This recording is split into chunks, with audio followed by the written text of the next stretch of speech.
नमस्कार, मैं विजयश्री नागदा और आप देख रहे हैं बेबाक बोल्ड। दोस्तों, भारतीय राजनीति की भागदौड़ में रोज बयान आते हैं, रोज आरोप लगते हैं, रोज पार्टियां एक दूसरे पर छीटाकशी भी करती हैं।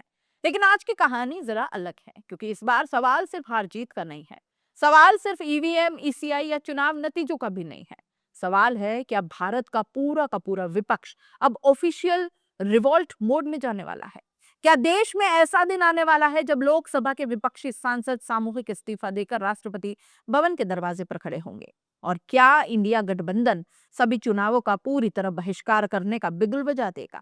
ये कोई अफवाह नहीं है, कोई सोशल मीडिया हाइप नहीं है। ये सलाह दी है निर्मला सीतारमण के पति और मशहूर अर्थशास्त्री परकला प्रभाकर ने। और इस सलाह ने विपक्ष, सत्ता, मीडिया सबकी नींदें उड़ाकर रख दी है। आज इस खतरनाक विस्फोटक और देश की राजनीति हिला देने वाली संभावना का तेज तर्रार, धारदार, बेबाक विश्लेषण आपके सामने रखती हूँ। बिहार चुनाव ने बहुतों को चौंकाया, इतना चौंकाया कि कई विश्लेषकों ने हाथ तक खड़े कर दिए। कह रहे हैं कि कांग्रेस जब अपने स्वर्णिम युग में थी तब भी उसका स्ट्राइक रेट इतना तो नहीं था, फिर बीजेपी ने ये रिकॉर्ड कैसे बना लिया? यानी अब सवाल सिर्फ कौन जीता का तो बिल्कुल नहीं है, सवाल है इतना जबरदस्त जीत कैसे भाई? विपक्ष की तरफ से तो लगातार आरोप लगाए ही जा रहे हैं, लेकिन इस बार निशाना सिर्फ बीजेपी पर नहीं, चुनाव आयोग पर भी है। और यही एंट्री होती है परकला प्रभाकर की। एक यूट्यूब इंटरव्यू में परकला प्रभाकर ने विपक्ष को सबसे बड़ा, सबसे साहसिक और सबसे खतरनाक ऑप्शन सुझाया है। चुनाव का बहिष्कार कर दो, लोकसभा से सामूहिक इस्तीफा दे दो। उनका कहना है कि चुनाव आयोग अब इलेक्शन मोर्चा की तरह हो गया है। चुनाव आयोग पर विपक्ष जो भी सवाल उठाता है उसे हवा में उड़ा दिया जाता है। सिस्टम की खामियां हैं तो उसे ठीक करने के लिए विपक्ष को राष्ट्रपति के पास सामूहिक इस्तीफा लेकर जाना चाहिए। पर कला की दलील साफ है, ऐसे चुनाव लड़कर विपक्ष अपनी ही वैधता खत्म कर रहा है। और ये बातें सुनकर विपक्षी खेमे में हलचल तेज हो गई है, क्योंकि ये सुझाव जितना गंभीर है उतना ही खतरनाक भी।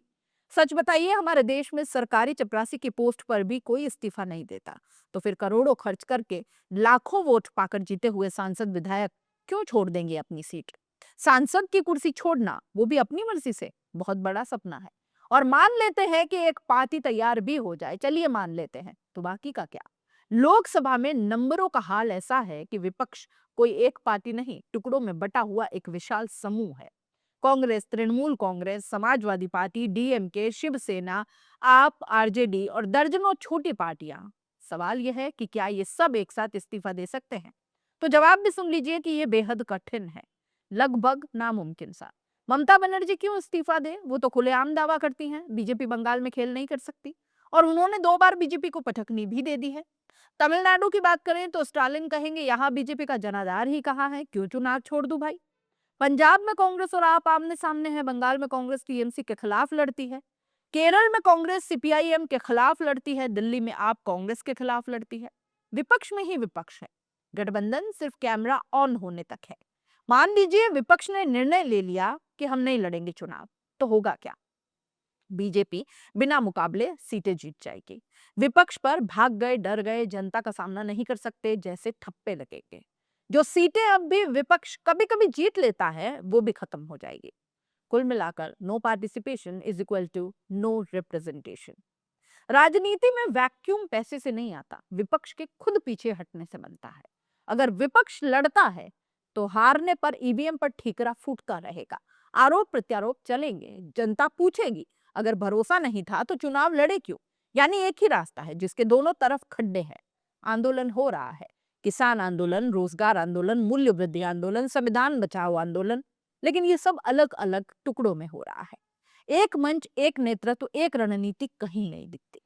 विपक्ष की राजनीति का गणित यह है, हम साथ भी रहेंगे और चुनाव में एक दूसरे को हराएंगे भी। ऐसे में सामूहिक इस्तीफा, बहिष्कार, क्रांति बस सुनने में ही अच्छा लगता है। चुनाव आयोग पर सवाल उठाने वाले सिर्फ विपक्षी नेता नहीं है दोस्तों, देश का बड़ा हिस्सा आज इलेक्शन कमीशन की विश्वसनीयता पर उंगली उठा रहा है।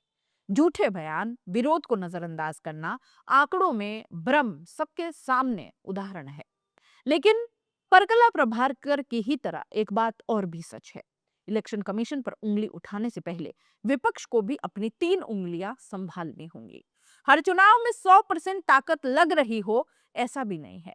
कई जगह उम्मीदवार कमजोर, कई जगह संगठन गायब, कई जगह गठबंधन टूटते हैं, कई जगह जिद जीत जाती है। पर कला प्रभाकर क्रांति का रास्ता दिखाते हैं। लोकसभा छोड़ो, चुनाव छोड़ो, सड़क पर आओ, राष्ट्रपति के पास जाओ, लेकिन ये रास्ता भारत की राजनीति में लगभग असंभव जैसा है। हाँ, रास्ता बनता है तो सिर्फ इस तरह, चुनाव भी लड़ो, आंदोलन भी करो, सिस्टम के खिलाफ आवाज भी उठाओ, जनता से जुड़ाव भी बनाओ, पूछो उनसे उनका दुख दर्द, आरोप भी लगाओ, तैयारी भी मजबूत रखो। विपक्ष अगर सच में संघर्ष करना चाहता ही है तो भागने से नहीं होगा, रास्ता तो लड़कर ही निकलेगा।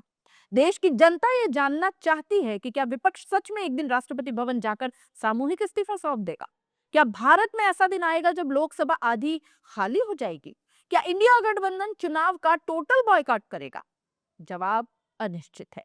लेकिन एक बात पक्की है, विपक्ष चाहे जो करे, भारत की राजनीति अब बहुत भयानक और तेज मोड़ पर खड़ी है, जहां एक फैसला देश की लोकतांत्रिक तस्वीर को बदल कर रख देगा। आप इस पूरे मामले को कैसे देखते हैं? अपनी राय कमेंट बॉक्स में लिख भेजिए। जाते जाते चैनल को लाइक शेयर और सब्सक्राइब जरूर करिएगा दोस्तों। नमस्कार।